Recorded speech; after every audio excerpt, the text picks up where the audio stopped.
అందరికీ నమస్కారం. మీ పిల్లల ఉన్నత విద్య, వివాహాలు మరియు గృహ రుణం వంటి ఆర్థిక అవసరాల కోసం అప్పు చేస్తున్నారా? అయితే ఈ వీడియో మీకోసమే.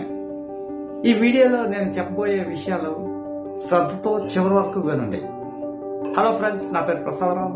నేను లైఫ్ ఇన్సూరెన్స్ కార్పొరేషన్ ఆఫ్ ఇండియాలో ఫైనాన్షియల్ అడ్వైజర్గా సేవలు అందిస్తున్నాను. మీ పిల్లల విద్య, వివాహాలు మరియు భవిష్యత్తు అవసరాల కోసం లోన్ తీసుకోవాలని ఆలోచిస్తున్నారు కదా. విద్య, వివాహాలు మరియు గృహ నిర్మాణాలు అనేవి మన జీవితంలో చాలా ముఖ్యమైన ఘట్టాలు. కానీ వీటికి భారీ ఖర్చులు ఉంటాయి. వీటన్నిటికీ లోన్స్ అనేది ఒక ఆప్షన్గా ఉండవచ్చు.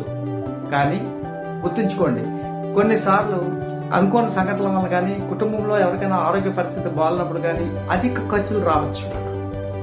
అంతేకాకుండా వడ్డీ రేట్లు మరియు రీపేమెంట్ నిబంధనలు మీ క్రెడిట్ స్కోర్పై ప్రభావం చూపిస్తుంది. ఈ విషయం తెలుసుకోవడం కూడా చాలా ముఖ్యం. కొన్నిసార్లు హౌసింగ్ లోన్ రీపేమెంట్ కరెక్ట్గా చేయకపోతే బ్యాంకు వారు ఇంటిని జప్తు చేయడానికి కూడా అవకాశం ఉంటుంది. అంతేకాకుండా రిటైర్మెంట్ జీవితం కష్టాల పాలవ్వచ్చు. మీ పిల్లల భవిష్యత్తు, ఆర్థిక అవసరాల కోసం ముందు నుంచే పొదుపుతో ప్లాన్ చేసుకోండి. పూర్తి సమాచారంతో కూడిన నిర్ణయాలు తీసుకోండి. Thank you friends.